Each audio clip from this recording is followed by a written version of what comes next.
There can be. I think fintechs basically show the way of the future, comes up with some amazing innovative ideas, which maybe banks for many, many years have been complacent about.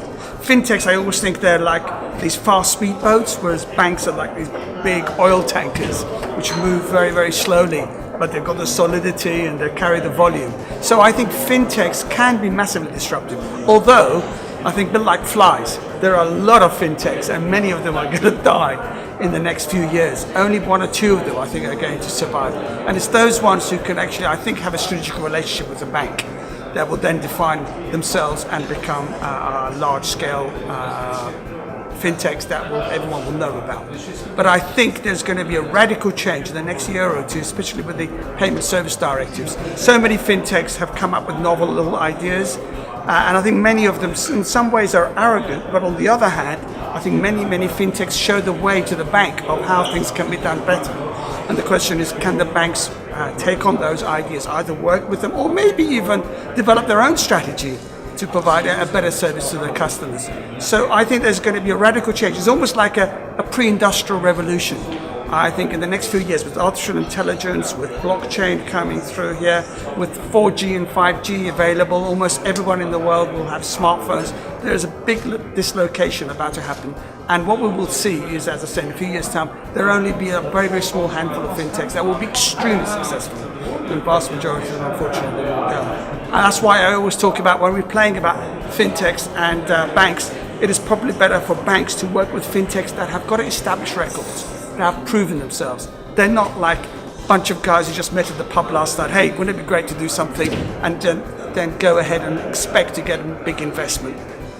So I think it's all about solidity and working with a fintech that has established itself, got a great management team, and can actually show the way to the banks. And then the banks will come, hopefully support them. So at the end of the day, to provide a great service to the customer at the reduced cost. Almost getting out their way, letting the customer enjoy. Well, my love is food.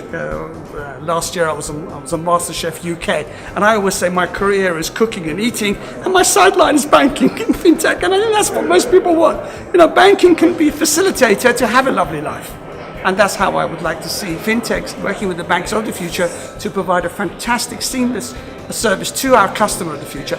And that's why I love, I think, these sort of conferences that Fleming has organized.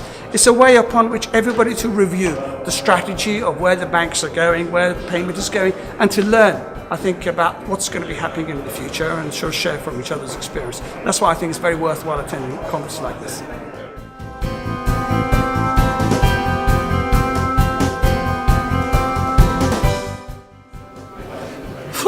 I started but many years ago, about sort of 35 years ago, working with Reuters Financial Services.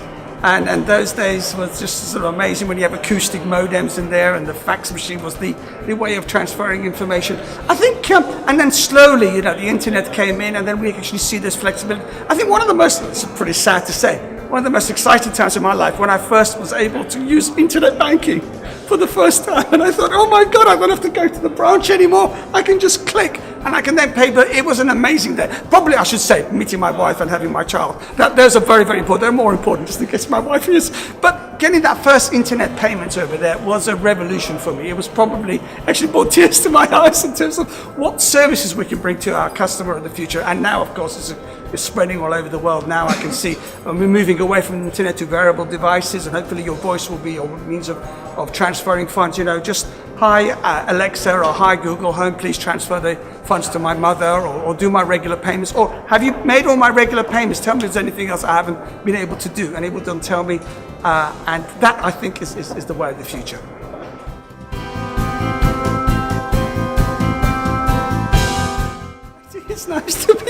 It's nice to have so many people who are also very, very focused in terms of where are we going and what can we learn to hopefully avoid the pitfalls and to take this opportunity for the future. So it's nice sharing ideas with other bankers, because I always say banking sounds, to my son, banking sounds boring, but in effect, everything in the world revolves money. Money is a way of transferring value from whatever commodity, whether you're working in charity, whether you're dealing with flowers, whether you're creating wonderful poetry books. It all is, at the end of the day, some sort of money, some sort of value. And banking is a way of checking value against one item against another item. And I think banking is a core fundamental, hopefully an efficient banking environment. It will mean you'll have an efficient society of the future. That's why I love providing hopefully transparency and fairness, convenience to the customer at reduced cost so they can get on with their life. We come from nothing, we go to nothing. Let's try to enjoy as much as we can without any other bureaucracy and complexities getting involved in our life. And hopefully with technology we can do that in the banking world.